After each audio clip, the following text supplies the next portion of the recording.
The question is that this motion be agreed to.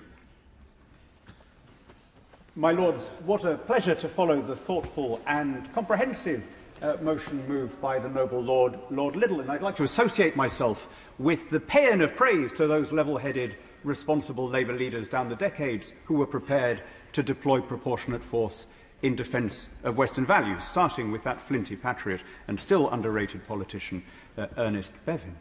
My Lords, I don't think many of us expected to be here after nearly 3.5 months.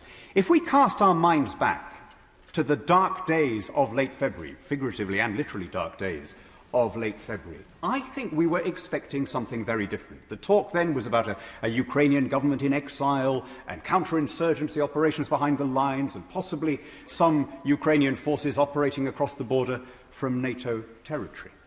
Why didn't that happen? Why were the expectations not only of the Kremlin but of most international observers so misplaced? Well, obviously, it's not a simple and single answer, but I thought an interesting light was shone on it by a story that emerged towards the end of March, which suggested that the entire leadership of the Fifth Service of Russia's FSB had been arrested.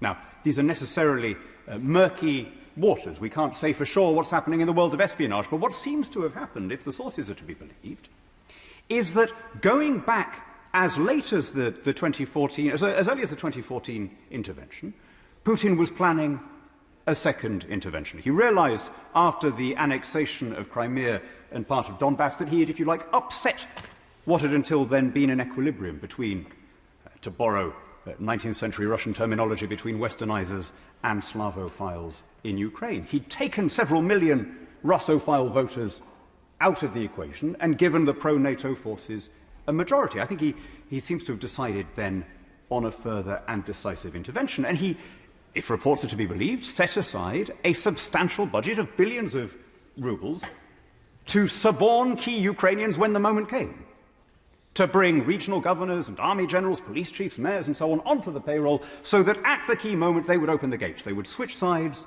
denounce the Zelensky regime or whichever one was in power, and accept the jurisdiction of whatever puppet regime was put in by the Kremlin. Now, the problem was the FSB didn't believe that the invasion would ever happen. And so the money that was set aside to prepare Ukraine instead disappeared into yachts in Cyprus and into Swiss bank accounts. We can therefore imagine the scenes, my lords, towards the end of last year when the President of the Russian Federation called in his spy chiefs and said, "Are we ready to go?" And we can imagine a lot of nervous fingering of collars. Absolutely, Vladimir Vladimirovich, no problem at all. What were they going to do? They can't even come here. As we know from the Skripal and Litvinenko affairs, there is nowhere safe for an ex-spy. So they did the only thing that you can logically do in that position. They tried to stop the invasion from happening so that their embezzlement should not come to light. And they did so by telling us exactly what was planned, which was why our intelligence was so accurate.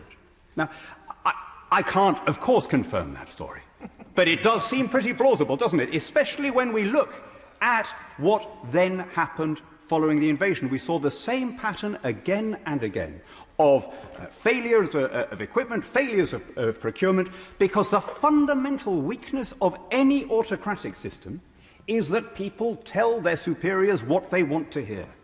And therefore what was expected in the Kremlin, even now, was very far from what was happening on the ground. And this, it seems to me, my lords, is the real strength of democracies.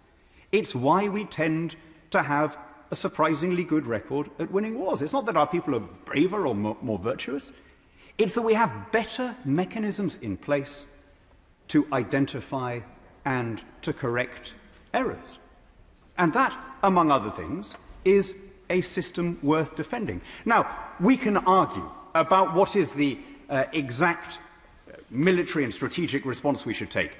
One could take the line that Lord Liddell just took. One could equally argue that actually, since NATO was put together largely to contain a Soviet menace, and since the Russian menace has been shown to be much weaker than we thought as recently as February, that in fact the time to have been strengthening NATO was 5 years ago, and that the argument for it is now weaker than it was. I mean, there's a debate to be had, and it should be done in a judicious and thoughtful manner. You can at least make the case that there is an argument for a more global and more dispersed approach to security, that the peculiar interest in Western Europe's security that dominated our post-war thinking is no longer quite as pressing.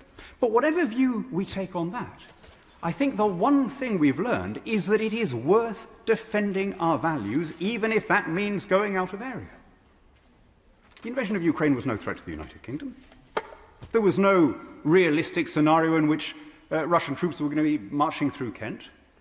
But as in 1914, as in 1939, we took a decision to defend our values in the defence of allied European democracies. Sure, an imperfect democracy in the case of Ukraine. I don't think anyone denies that. But nonetheless, it had an aspiration to become a more pluralist and more liberal society. And when we endorse that process in other countries, we make the world safer and more prosperous for ourselves. And it's for that reason that I hope noble lords on all sides will add their voices to those of the patriotic Ukrainian soldiers as they fire their British-made missiles at Russian armour and join them in saying, God save the Queen.